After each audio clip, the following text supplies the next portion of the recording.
చదువుతున్నాము. దేవుని యొక్క పరిశుద్ధ లేఖనముల నుండి వాక్య భాగాన్ని మనం పఠించుకుందాము. నిర్గమకాండము 10వ అధ్యాయము ప్రారంభ 2వ వచనాలు.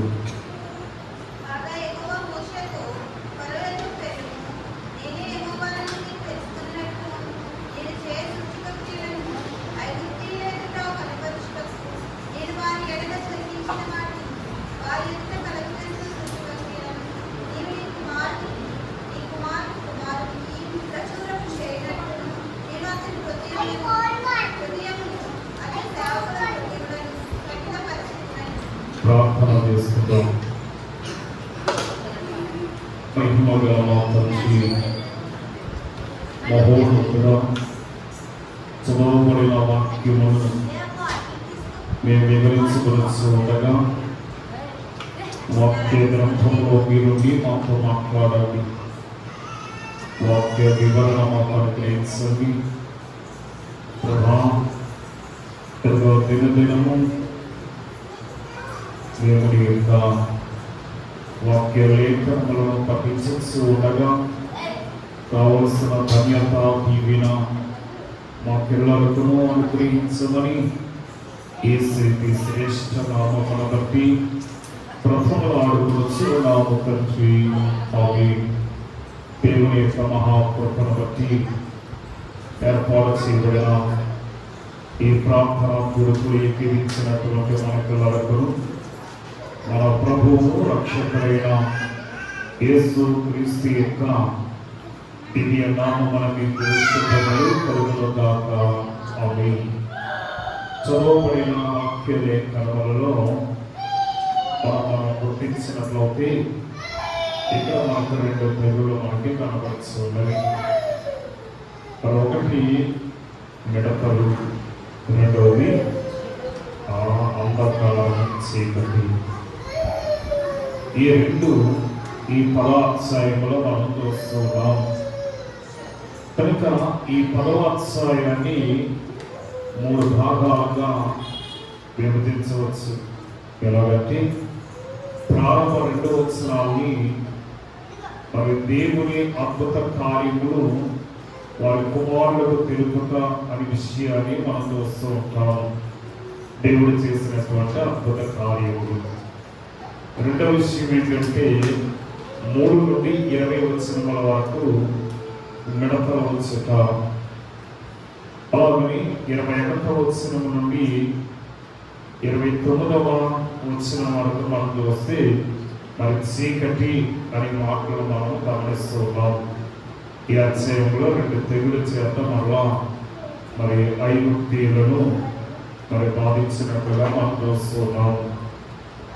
మరి ఇక్కడ వడగళ్ళు మరి పాడు చేసిన వృక్ష ఫలములన్నింటినీ ఏం చేసేట మిడతలు తిరిగేసేట. అలాగే మరి 3 దినాలు ఐగుప్తు దేశం అంతటా కట్టిక చీకటి అలుముకున్నట్లుగా మనం చూస్తున్నాం. ఇక్కడ 2వ వచనాన్ని మనం గమనించినట్లయితే నీవు నీ కుమారులకు నీ కుమారునికి ప్రచారం చేయనట్లు నేను అతని హృదయమును అతని సేవకుల హృదయములను కఠినపరచుకుని అనే మాటను మనం చూస్తున్నాం. అసలు ఈ యొక్క మరి కాఠిన్యము అనే విషయాన్ని మనం గమనించినట్లయితే దేవుని యొక్క ప్రతి పనికి వెనక ఒక గొప్ప ఉద్దేశము మరి ఉన్నట్లుగా మనం చూస్తాం. మరి దానిని నిదానించి చూసే అలవాటు మనము కలిగి ఉండాలి. దేవుడు దీర్ఘదర్శి, అందుకైనా మరి దీర్ఘంగా ఆలోచించి ఏ కార్యమైనా చేస్తూ ఉంటాడు. మరి ఇక్కడ లేఖనములో మనం చూసినట్లయితే మరి దేవుని యొక్క శక్తి ఎవరికి నేర్పాలట? మన పిల్లలకు మనము నేర్పేవారమై ఉండాలి. ఎందుకంటే మన దేవుడు చేసినటువంటి అద్భుత కార్యాలు మన పిల్లలకు మనము వివరించాలి. ఏమని వివరించాలి? మన దేవుడు ఎంత శక్తివంతుడో మన పిల్లలకు మనము నేర్పకపోతే వాళ్ళు ఎప్పటికీ కూడా నేర్చుకోలేరు. అలాగే మొదటిగా మనం ఏం చేయాలంటే వాక్యం అంటుంది కదా, మరి దేవుని యొక్క అద్భుత కార్యాలు మీ కుమారులకు అభ్యాసింప చేయాలట. మన పిల్లలకు నేర్పే వాళ్ళపై ఉండాలి. ఎప్పుడైతే మన పిల్లలకి మనం నేర్పుతామో వాళ్ళు నేర్చుకుంటారు. మనం చెప్పాలి, అరే నాయన, ఆనాడు కానాను దేశంలో కరువు వచ్చింది. ఆ కరువు రావటం బట్టి ఇదిగో మన యొక్క పెద్దలైన వారు, మరి యాకోబు తన యొక్క గర్భాన పుట్టినటువంటి ఆ 12 మంది, ఆ యొక్క వారి గర్భాన పుట్టినటువంటి బిడ్డలు అందరూ కలిసి మరి 75 మంది ఆయా యొక్క మరి కానాలో వచ్చిన కరువును బట్టి ఐగుప్తు దేశానికి వలస వెళ్ళవలసి వచ్చింది. అక్కడికి వెళ్ళిన తర్వాత 430 సంవత్సరాలు బానిసలుగా మనం జీవించాము. మరి మన దేవుడు శక్తివంతుడు కనుక ఆ బానిసత్వం నుండి మన దేవుడు బయటికి నడిపించాడు. ఎర్ర సముద్రములో 2 పాయలుగా చేశాడు మన దేవుడు. మన అరణ్యంలో ఆహారమును మనకి అనుగ్రహించాడు. బండలు కొట్టి మన యొక్క నీళ్లను మరియు ప్రవాహం అని మరి మనకందరికీ కూడా మరి ధారాళముగా దేవుడు అనుగ్రహించేవాడు ఉన్నాడు అనే విషయాన్ని మనం ఏం చేయాలట, మన పిల్లలకు మనము నేర్పించేవారు పెట్టాలి. అది అంటాడు కీర్తన గ్రంథము 92వ అధ్యాయము 5-6 వచనాలు మనం చూస్తే, యెహోవా నీ కార్యములు ఎంత దొడ్డవి, నీ ఆలోచనలు అతి గంభీరములు, పశుప్రాయుల వాటిని గ్రహింపలేరు అంటున్నాడు. దేవుని యొక్క కార్యాలు చాలా గొప్పవి, దొడ్డవి, చాలా మరి చక్కని ప్రణాళికతో కూడినటువంటి కార్యాలు. అందుకని మరి ఇక్కడ మనము ఏం చేయాలి అంటే, మరి వాటిని అన్నింటిని కూడా మన పిల్లలకు మనము అభ్యాసింపచేయవారమై ఉండాలి. దేవుడి ఆలోకి మరి ఇశ్రాయేలీయులను సంరక్షించుకుంటూ ఆ ప్రాంతాల్లో ఉన్నటువంటి ఆ బిడ్డలు ఎంత శ్రమలంతా అనుభవించారో ఆ శ్రమకు తగినటువంటి ప్రతిఫలాన్ని దేవుడిచ్చాడని మనకు తెలియజేసే వారమై ఉండాలి. అలాగే మరి 2వ విషయానికి మనం వచ్చినట్లయితే, మరి మిడతలు ఇక్కడ మనం చూస్తున్నాము. మరి 3వ అధ్యాయం 3వ వచనం నుండి 20వ వచనం వరకు మరొకడ మరి మిడతలు ఆ యొక్క ప్రాంతం అంతా మరి విస్తరించినట్లుగా మనం చూస్తూ ఉంటాము. ఎందుకంటే మరి యొక్క మరి పాలస్తీనా దేశంలో 40 రకాల మిడతలు ఉన్నాయట. పాలస్తీనా దేశంలో 40 రకాల మిడతలు ఉన్నాయట. 9 రకాల మిడతలు మరి పాత నిబంధన కాలంలో, మరి పాత నిబంధనలో మనము చూస్తూ ఉంటాము. వాటికి కొన్ని పేర్లను మనము గమనించినట్లయితే, మరి పెద్ద మిడతలు, అలాగే చిన్న మిడతలు, అలాగే మరి ఆకు మిడతలు, అలాగే పసర పురుగులు, చీడ పురుగులు, ఇలాగ కొన్ని పేర్లను మనము ఆ లేఖన భాగంలో మనము గమనించేవారమై ఉంటాం. ఎందుకంటే మరి ఇంకా మరి అనేక రకాలైనటువంటి మరి మిడతలు అక్కడ ఉన్నట్లుగా మనము గుర్తిస్తూ ఉన్నాము. మరి ఇక్కడ ఈ లేఖన భాగాన్ని మరి దేవుడు ఎందుకు ఈ మిడతను వాడుకుంటున్నాడు, ఎందుకు ఈ మిడతల దేవుడు మరి ఏర్పాటు చేస్తాడంటే, మరి ఆ యొక్క యుద్ధానికి లేకపోయినట్ట అక్కడ వారికి మరి తీర్పు సంబంధమైనటువంటి ఆ యొక్క విషయాన్ని వారి మీదకి పంపించేటప్పుడు ఆ యుద్ధ సమయంలో దేవుడి యొక్క మరి మిడతలను వాడుకున్నట్లుగా మనం చూస్తూ ఉంటాం. అందుకని అసలు ఇక్కడ నిర్గమాకాండము 23వ అధ్యాయాన్ని మనం గమనిస్తే, ఈ నిర్గమాకాండము 23వ అధ్యాయంలో ఒక విషయాన్ని మనకు చూపిస్తాడు. ఎందుకంటే ఎవరు నేలను చూడలేనంతగా ఆ మిడతలు ఆ పాలెమంతా ఆ ప్రాంతం అంతా కూడా మరి నిండిపోయినట్లుగా మనం చూస్తూ ఉంటున్నాం. అందుకని ఇక్కడ 28వ వచనంలో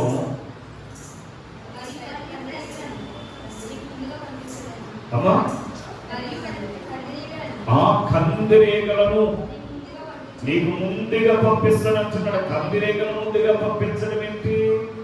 ఆ కందిరీగలను చూసి శత్రువులైన వారు పారిపోతారన్నమాట.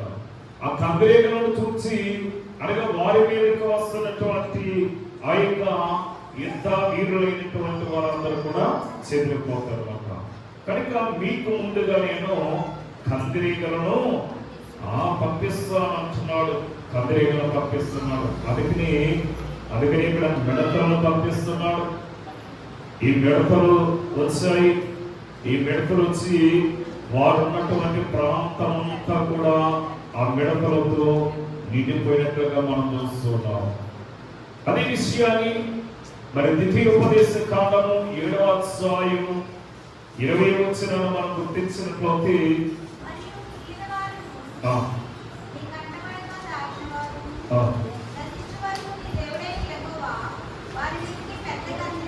వారి మీదకి పెద్ద కందిరీగలను పంపిస్తున్నాడట. వారి మీదకి కందిరీగలను పంపిస్తున్నాడట. మరి అవి ఏం చేస్తాయి? మనుషులు గుట్టాయంటే ఆ మనుష్యుడు ప్రాణము కోల్పోతాయి. అందుకని వాటి విషయంలో మరి దేవుని దాసులైనటువంటి మోషే అహరోనుల యొద్దకు వచ్చి, అయ్యలారా ఎదుగు నేను మరలా మరి పాపం చేస్తాను, పెద్ద పొరపాటు చేస్తాను, మిమ్మల్ని పంపిస్తానంటున్నాను కానీ పంపించలేకపోయాను. ఈసారి నిజముగా నేను మిమ్మల్ని పంపిస్తాను అంటాడు. అది ఇప్పుడు కూడా మరి త్వరలో మోసగాడైనట్టుగా మనకి కనపడుతోంది. యెహోషువ గ్రంథంలోని కూడా 24వ అధ్యాయము 12వ వచనాన్ని మనం గమనిస్తే ఈ మిడతలు ఎంత భయంకరమైనటువంటి పరిస్థితిని మనకు చూపిస్తున్నాయో చూడండి. అక్కడ ఏమంటున్నాడు? మరియు నేను మీకు ముందుగా కందిరీగలను పంపితిని. అమ్మా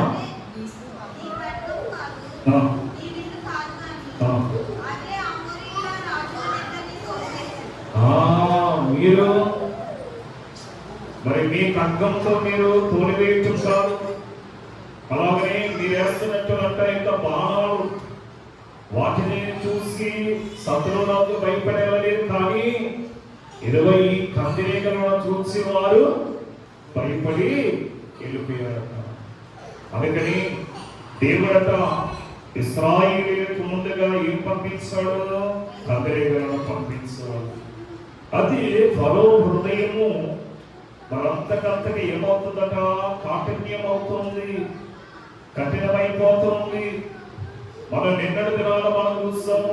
నిర్గమాకాండం 9వ అధ్యాయం 14వ వచనంలో సమస్త భూమిలో నా వంటి వారు ఎవరూ లేరని నీవు తెలుసుకున్నవాళ్ళని ఈసారి నేను నా తెగుళ్ళన్నీ నీ హృదయమునొచ్చినంతగా నీ సేవకుల మీదకని నీ ప్రజల మీదకని పంపుదనని భయపడేది. మరి ఇప్పుడు సమస్త భూములో అనగా యెహోవా దేవునంతటి వారెవరూ కూడా లేరని ఫరో గారు తెలుసుకోవాలి. మరి తెలుసుకొచ్చున్నాడా? తెలుసుకోలేకపోతున్నాడు. ఎందుకంటే అనగా శ్రమస్తుంది. మోషే దగ్గరికి వెళ్ళి ప్రేమతో మాట్లాడుతున్నాడు. మోషే కరిగిపోతున్నాడు. మోషే ఫరో యొక్క మాటలకి ఏమైపోతున్నాడట? కనుక ఆ మాటలు ఆకర్షితమైనటువంటి మాటలు, ఫరో గారి మాటలు, ఆ మాటలుగా పడిపోతున్నారు. కనుక అయినా సరే వాటికి ప్రతిఫలం లేదు. ఇక్కడ 2వ ఉద్దేశాన్ని మనం చూస్తున్నాం.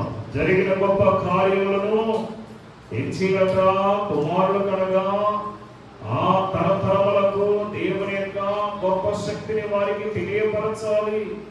మరి తెలియపరచాలా? మీరు మీ యొక్క పిల్లలకి ఆయన ఇదిగో మనం ఎందుకు యేసు ప్రభు నమ్ముకున్నామంటే ఇదిగో మనకి యొక్క శోధన వచ్చింది, మనకి శ్రమ వచ్చింది, ఈ ఇబ్బందులు మనకు వచ్చాయి, నాన్న వారెవరు కూడా మనకి సహకరించలేదు. ఇదిగో ఎన్నో హాస్పిటల్ తిరిగాము, డాక్టర్ల వల్ల ఎటువంటి ప్రయోజనము కలగలేదు. తదుపరి ఇదిగో ఇక యేసు క్రీస్తును మనము ఆరాధించడాన్ని బట్టి మనకు వచ్చిన బలహీనత నుండి దేవుడు మనల్ని కాపాడాడు. అందుకే మనం దేవుని ఆరాధిస్తున్నాము అని మనం ఏం చేయాలట? మన పిల్లలకు మనము తెలియచేయాలట. ఎందుకంటే రాహాబు ఏం చేస్తున్నాడట? ఆ సంగతులన్నీ కూడా మరి వింటున్నప్పుడు, వాటిని వివరించేటప్పుడు, వాటిని తెలుసుకునేటప్పుడు ఏమవుతుందట? అక్కడ జరిగినటువంటి ఇన్ని అద్భుత కార్యాలు జరిగినందు వల్ల ఇశ్రాయేలు తమ ప్రయాణంలో ఎరుకోవచ్చినప్పుడు మరి అక్కడ రాహాబు ఏమంటుంది? ఏమంటున్నాడు ఇక్కడ? యెహోషువ గ్రంథము 2వ అధ్యాయము 10-11 వచనాలను చూస్తే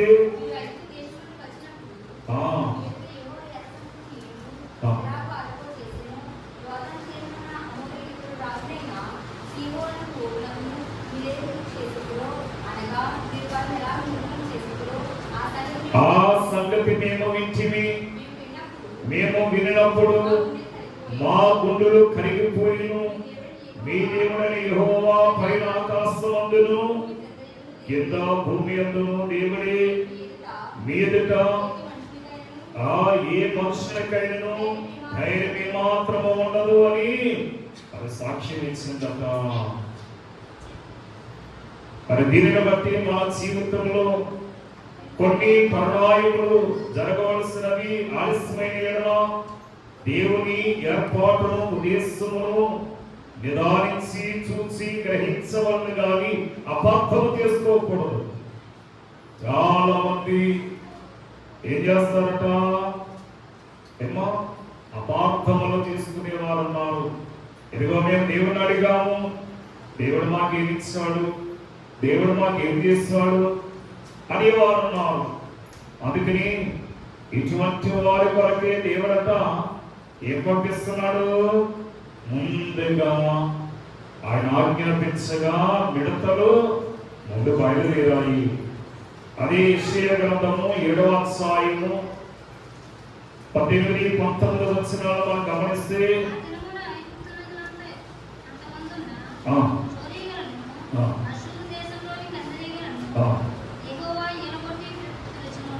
యెహోవా ఏలగొట్టి పిలుస్తున్నాడట.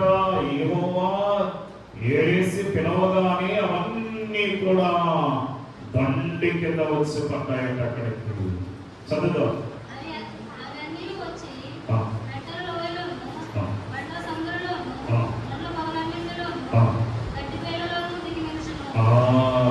ఎక్కడో ఎక్కడ అన్ని స్థలాల్లో కూడా ప్రతి ప్రాంతంలో కూడా ఇవే ఉన్నాయి. బస్ ఇక్కడ మనం గమనించినట్లయితే దేవుడు ఈ యొక్క నిర్గమాకాండం 10వ అధ్యాయము 11వ వచనంలో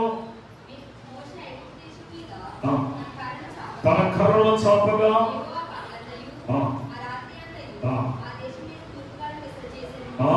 ఏ గాలి వచ్చిందట?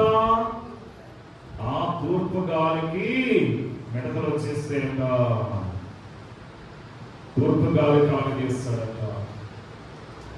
ఈ తూర్పు గాలి కలగజేయగాని ఐగుప్తు దేశం అంతా కూడా మిడతలు వచ్చినట్లుగా మనం చూస్తున్నాం.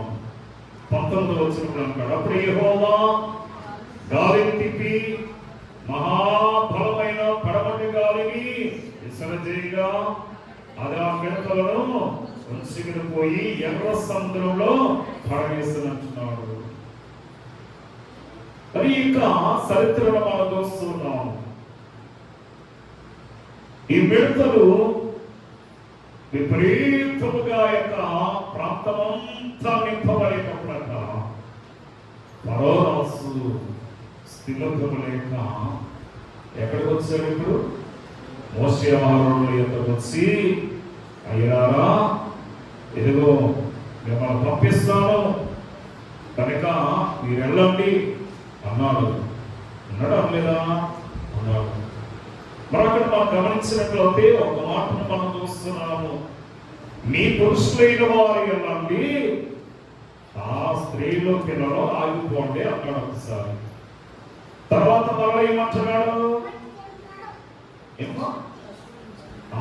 మీ పశువులన్నీ ఇక్కడ విడిచిపెట్టండి, మీరేనండి అంటున్నాడు. మరి మోషే ఏమంటున్నాడు?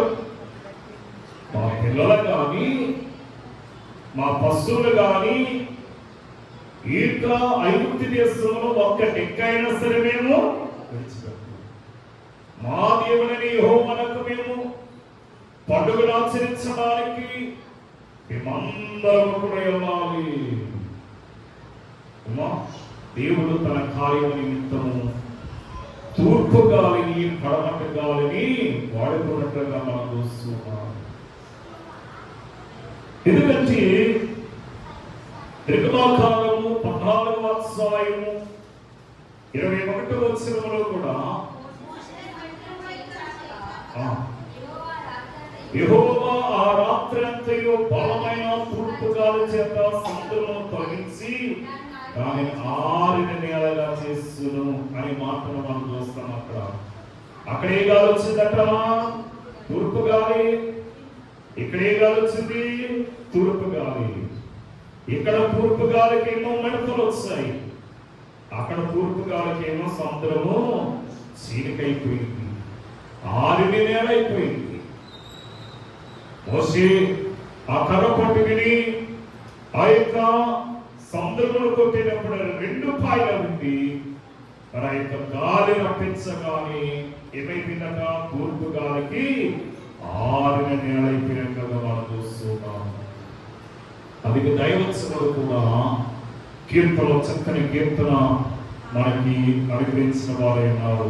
క్రైస్తవ సంఘమా తన కార్యములు కాలం వచ్చిన కీర్తనలో దేవుని సృష్టిలో దేనినైనను ప్రభు దిట్టముగా వాడని తెలుస్తున్నా, ఏ వస్తువైనను ఏ జీవి అయినను సేవకు ఉపయోగమే తెలుస్తున్నా, నీవని పరిచయం తెలుస్తున్నా, నిశ్చయం ఇది అని తెలుస్తున్నా అని 5వ కీర్తన చక్కగా వర్ణించిన వారే ఉన్నారు. అనగా దేవుని సృష్టిలో దేనినైనా సరే ప్రభువు దిట్టముగా వాడుకుంటారట. ఆ సృష్టిలో నీవున్నావు, నేనున్నాను. ఆ సృష్టిలో సమస్తమైనటువంటి జీవకోటంతా నింపబడి ఉంది. దేవుడు తన పని విషయములలో ఏ జీవినైనా ఏ వస్తువునైనా ఆయన వాడుకోవటానికి ఆయనకు అధికారం ఉంది అనే మాటను మనం చూస్తున్నాము. అందుకని ఇక్కడ మనం గమనించినట్లయితే ఈ పాపము అనగా ఏం చేస్తుందట? అమ్మా, ఆజ్ఞ అతిక్రమించడమే పాపం కదా, మాటిచ్చి వారిని పంపకపోవటమే పాపము. ఫరోరాజు ఎన్ని పాపాలు చేస్తున్నాడు. అందుకని ఈ చీకటిని అనగా 3 భాగాలుగా మరి మనకి అనుగ్రహించిన వారు తెలియజేసిన వారు అన్నారు, భక్తులైన వారు. ఏమిటి అంటే మొదటిది ఈ చీకటి అగ్నిగుండమును చూపిస్తూ ఉంది.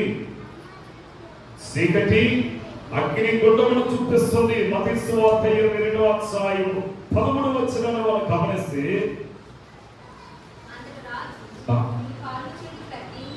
వీని కాళ్ళు చేతులు కట్టి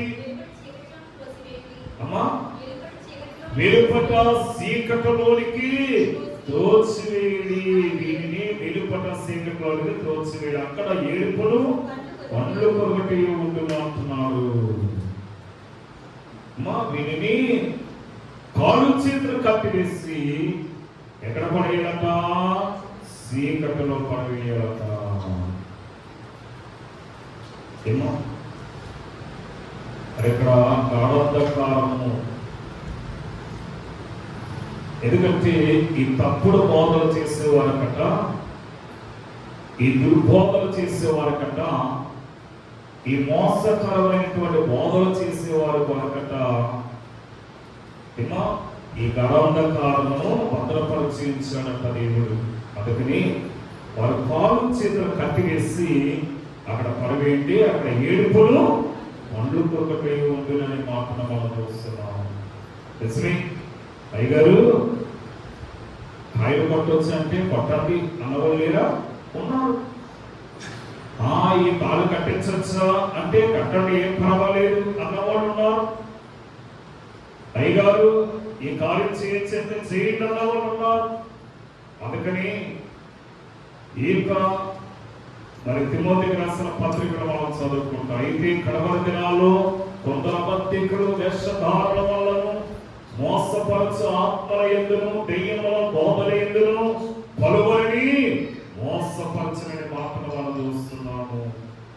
ఏమా మనకు అనుకూలంగా చెప్పే బోధకుడు మనకి ఇష్టము, ప్రీతికరము. మనకు అనుకూలమైనటువంటిది చెప్పలేదనుకోండి, వ్యతిరేకంగా చెప్పడనుకోండి, ఆ బాధలు మనకు అవసరం లేదు.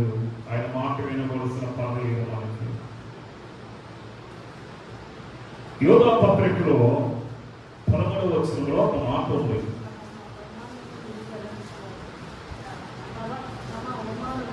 తమ అవమానమును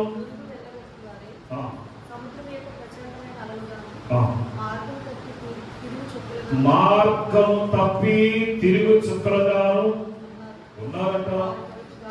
వారి కొరకే ఇటువంటి యొక్క చీకటి అగాధము గణాంధకారము భద్రం చేయబడిందట. అటువంటి వారి కొరకు వారు మార్గమును తిప్పి తిరుగుతున్నటువంటి చుక్కలతో సమానము.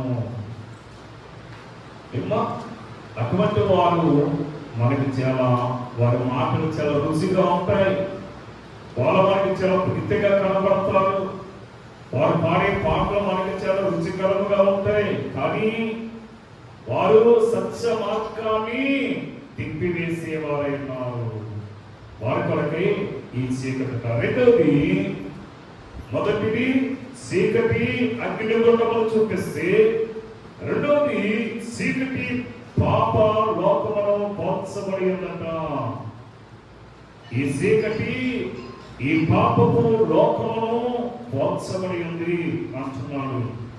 అలాగే యోహాను సువార్త 1వ అధ్యాయము 5వ వచనములో ఆ వెలుగు చీకటిలో ప్రకాశించుచున్నది గాని చీకటి దాన్ని గ్రహింపకుండెను. చీకటి దాన్ని గ్రహించడం లేదంట. ఎందుకంటే ఆ వెలుగు చీకటిలో ప్రకాశిస్తుంది. ఈ చీకటి హృదయం గలవాడు దాన్ని గ్రహించడం లేదు, దాన్ని వినటం లేదు. అందుకే 18వ వచనంలో అంటారు, ఆయన లోకములో ఉండిను, లోకమైన మూలముగా కలిగిను, లోకమైనను తెలుసుకొనలేదు. వెలుగైన క్రీస్తును తెలుసుకుంటే మనము వెలిగించబడతాం. అంతేగాని అబ్బే ఆయనతో నాకేం సంబంధము అన్నట్టుగా మనం జీవిస్తే మనం ఎప్పటికీ కూడా ఈ పాపం అనే ఊపులో నుండి బయటికి పడలేదు. మూడవది ఏంటంటే చీకటి అనేది శ్రమలకి పోల్చబడేది. ఈ చీకటి అనేది శ్రమలకి పోల్చబడింది. అందుకని కీర్తనకారుడు 23వ కీర్తన 4వ వచనంలో ఆ గణాంధకారములో సంచరించను ఏ అపాయం మనకు భయపడమంటున్నాడు. అందుకని దేవుని పిల్లలకు శ్రమలు ఇలాగ అప్పుడప్పుడు కలుగుతూ ఉంటాయి. అందుకే అయ్యగారు అన్నారు, శ్రమల ప్రకారము శ్రమలే భారమన్నారు. అందుకని దేవుడు తన సృష్టిలో ఉన్న వాటిని, ఆయన ఏ వస్తువైనా ఏ జీవైనా సరే ఆయన సమయ సందర్భాన్ని బట్టి ఆయన వాడుకునేవాడే వాడే విషయాన్ని మనం చూస్తూ ఉంటాం. అందుకనే మత్తయి సువార్త 8వ అధ్యాయం 23వ వచనంలో యేసు ప్రభు ఆ శిష్యులు కూడా దూరంలో ఉండగా మరి తుఫాను లేచేటప్పుడు ఆయన ఏం చేశాడట, ప్రభు గాలిని మరి సముద్రంలో గద్దింపగా మిక్కిలి నిమ్మలమాయను. ఆ మనుషుడు ఆశ్చర్యపోయారట, ఈయన ఎట్టివాడు, ఈయన ఎట్టివాడు, ఈయనకు గాలియు సముద్రము లోపడుచున్నవాడు చెప్పుకున్నారంట. నోటి మాట అంట. మరి సృష్టింపబడిన సృష్టి ఆయన మాటకు లోబడుచుండగా ఆయన రూపంలో నిర్మింపబడిన మనము ఎంతగా ఆయన మాటకు లోబడిన వారమై ఆయన హస్తముల చేత నిర్మింపబడిన మనము ఆయన మాటకు లోబడుతున్నామా లేదా అనేది కూడా మనము పరీక్షించవలసిన వారమై ఉన్నాము. అందుకని ఈ నిర్గమాకాండము 10వ అధ్యాయంలో మనం చూస్తాము 23వ వచనంలో 3 దినములు ఒకరికొకరు పరుగులు లేదట, ఎక్కడ ఉన్నవారు అక్కడే ఉంటున్నారు.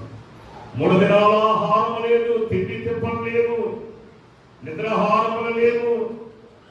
ఎవడును తన చోట నుండి లేవలేకపోయాను. అయినను ఇశ్రాయేలుకందరికీ వారి నివాసములు వెలుగుండును అనే మాటలు చూస్తున్నాము. ఆయన యందు భయభక్తులు గల వారికి ఏమీ కొదువు లేదన్నట్టుగా అనడం లేదా? కీర్తన 34:10 సింహపు పిల్లలు ఏమి గలవై ఆకులు కానీ యెహోవాను ఆశ్రయించిన వారికి ఏ మేలు కూడా కొదువై ఉండదు కదా. అందుకే కీర్తనకారుడు మరి యొక్క లేఖనములు అంటాడు 112వ సంకీర్తన 4వ వచనంలో యథార్థవంతులకు చీకటిలో వెలుగు పుట్టును, యథార్థవంతులకు చీకటిలో వెలుగు పుట్టును. మనము మన జీవితంలో యథార్థముగా ఉన్నాయో మనకి చీకట్లో కూడా మనకి వెలిగిపోతారు. కనుక ఇశ్రాయేలీయులకు చీకటి ఉందా? లేదు. మిడతల బాగుందా? లేదు. వారికి ఏ భావం లేదు. కారణం ఏంటంటే వారు దేవునిని ఆశ్రయించారు, వారు దేవుని నమ్ముకున్నారు. అందుకని యెహోవాను ఆశ్రయించే వారికి ఏ మేలు కూడా కొదువై ఉండదన్నట్టుగా మనము కూడా మా దేవుడని యెహోవాను బట్టి మనము అతిశయించి దేవుని గణపరిచే ధన్యత ప్రభు మనకు అనుగ్రహించును గాక. ఆమేన్. కృపానిధివైన మా తండ్రి అనేక వందనములు ప్రభా, ఇంతవరకు వివరించుకున్న వాక్యము పిల్ల తమ అంతరంగంలో పదవులు చేసుకుని వాక్యానుసారంగా జీవించే గొప్ప ధన్యత దీవెన బిడ్డలకు అనుగ్రహించమని యేసు నామములో వేడుకొనుచున్నాము తండ్రి. ఆమేన్. మరణాంతరం